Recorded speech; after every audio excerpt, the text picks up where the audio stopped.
Hello everyone! I haven't done a book haul in quite a while, and then it got to the point where I had so many books that I was overwhelmed, so we're gonna do a book haul, and it's gonna be awesome.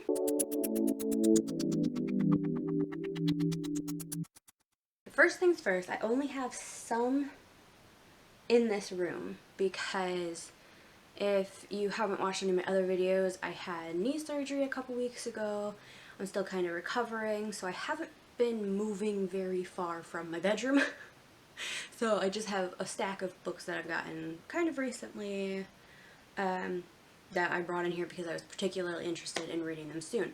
So we'll go through the ones I have here physically. I'm probably not going to talk about books that I've talked about a lot in other videos simply because I've already talked about them.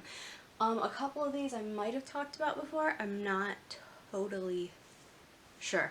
But anyway, we're going to go through the ones I have just like as a physical copy, and then we'll talk about some of the other ones that I have on my list that I keep when I buy books. These are in like not really any particular order because I'm a mess right now.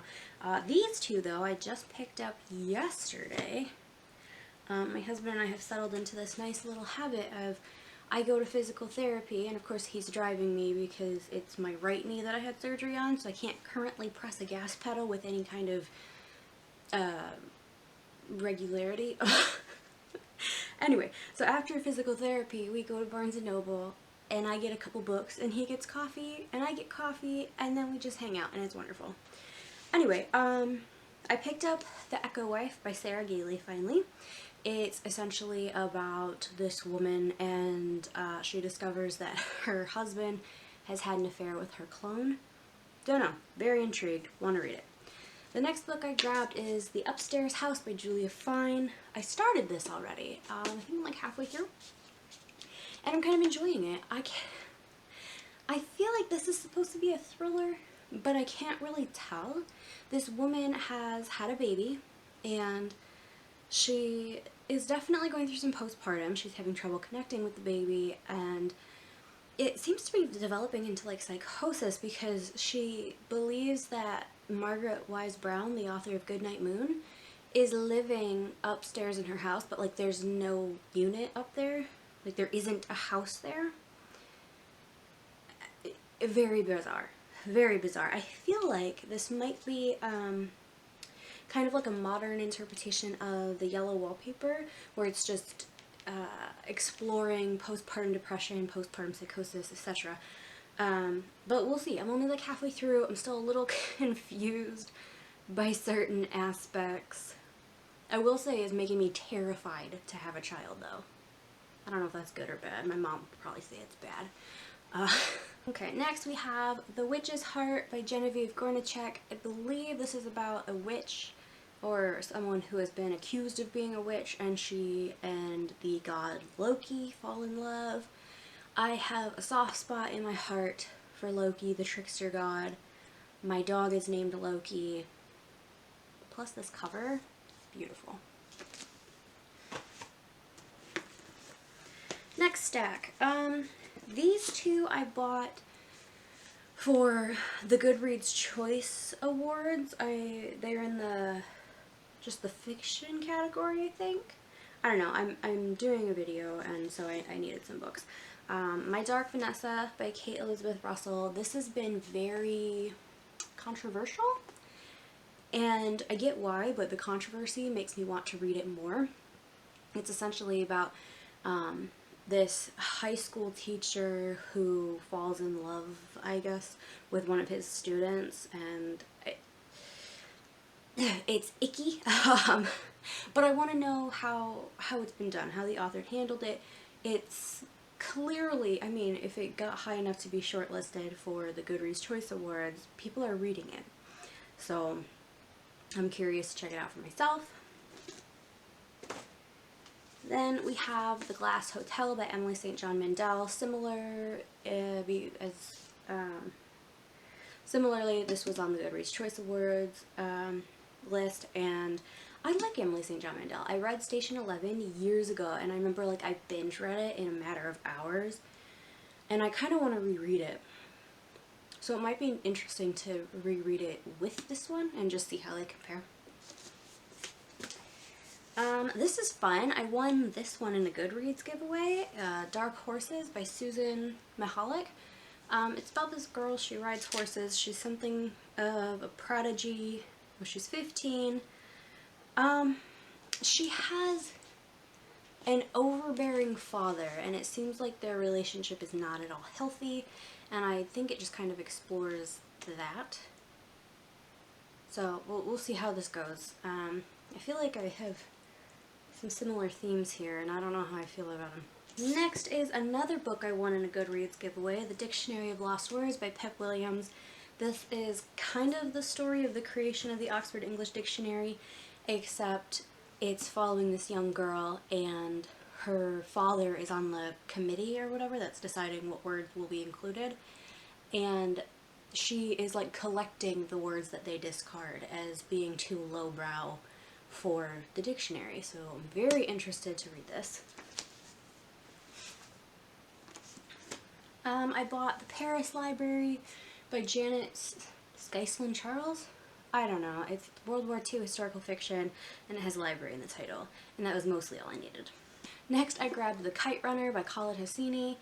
I got this from the library probably about 8 years ago now, and I remember enjoying it, but then I read A Thousand Splendid Suns recently and really loved it, so I thought I would pick this up as well and reread it, revisit it, because I barely remember much about it at all.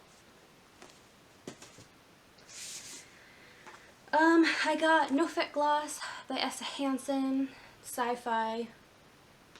I honestly don't know much about it, but I like sci-fi, and I think when I bought this, I think I was like on a sci-fi binge, because I don't know if you remember February's wrap-up, but I read a lot of sci-fi that month, and I think that's when I ordered this. Next, I got Caste, The Origins of Our Discontent by Isabel Wilkerson. If you've been around for a while, you know that I adore Isabel Wilkerson. Barnes & Noble recently had a virtual event in which Isabel Wilkerson was in conversation with Barack Obama, and it was a wonderful conversation. I enjoyed it a lot, actually, and it made me even more excited to read Caste. Oh, another Goodreads giveaway. I also won this one, How Beautiful We Were by Mbolo Mbu. I'm probably saying that wrong. Before I do a wrap-up that's including this, I'm gonna look that up. I honestly don't know much about this. I believe it has something to do with... Okay, yes, it's a fictional African village, and there is an American oil company that is basically destroying the village, poisoning their water supplies, whatever. I think it's going to be heart-wrenching, but I also think it's important to read these types of books and keep in mind that this might be fiction, but those situations do actually happen frequently.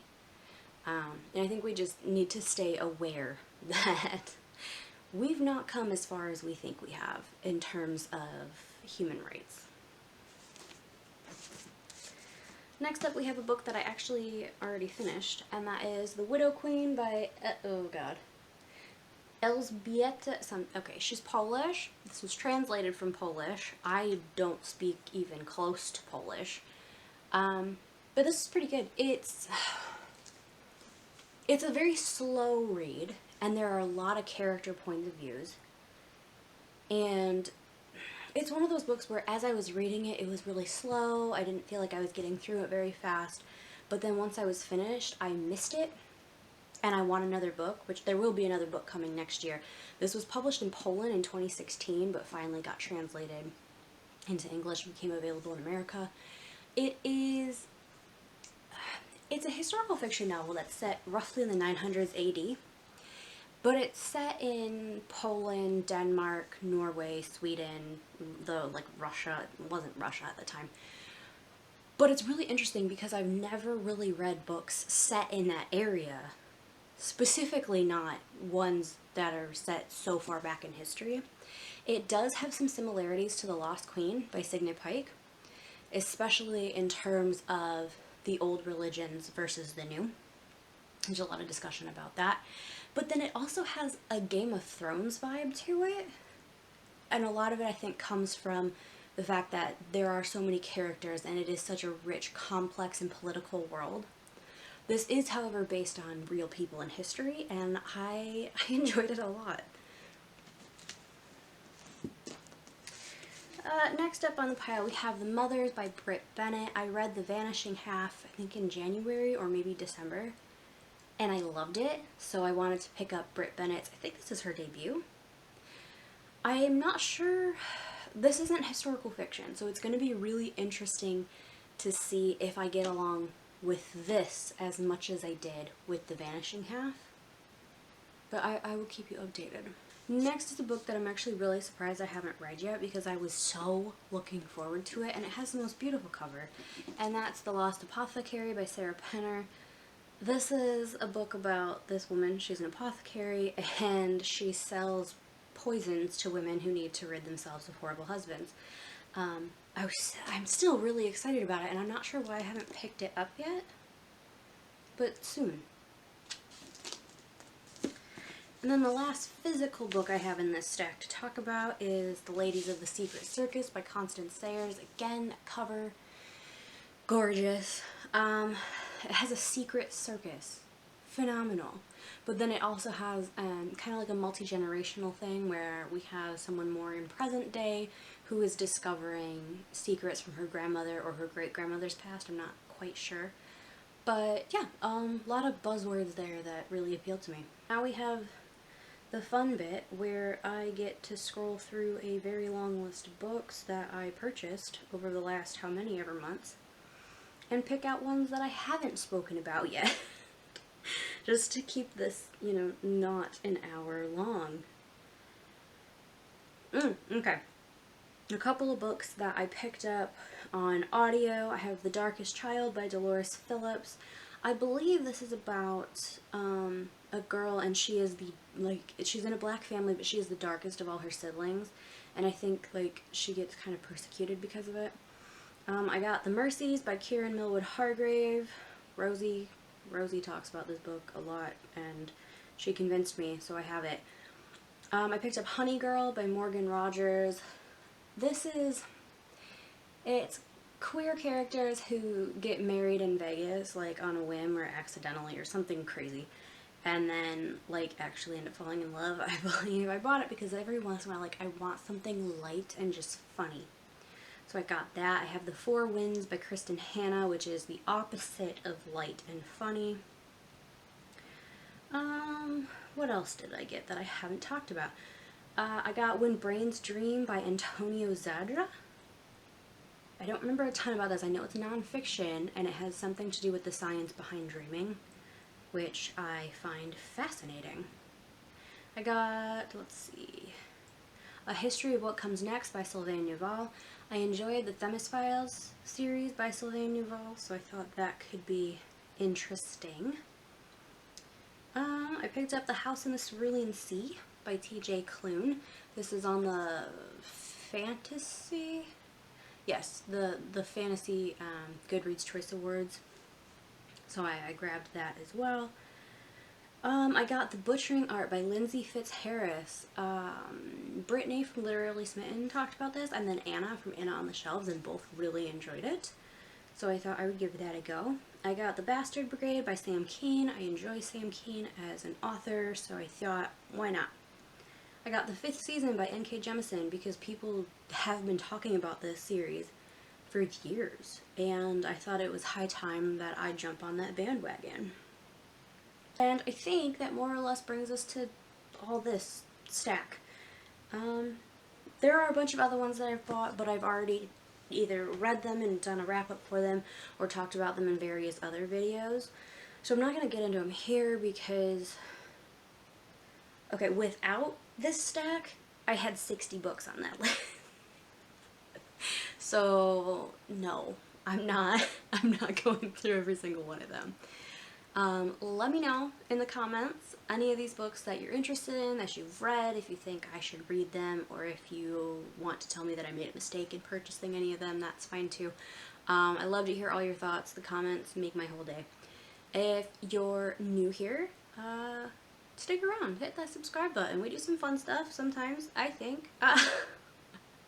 Anyway, thank you for hanging out with me. I hope to speak with you soon. Bye.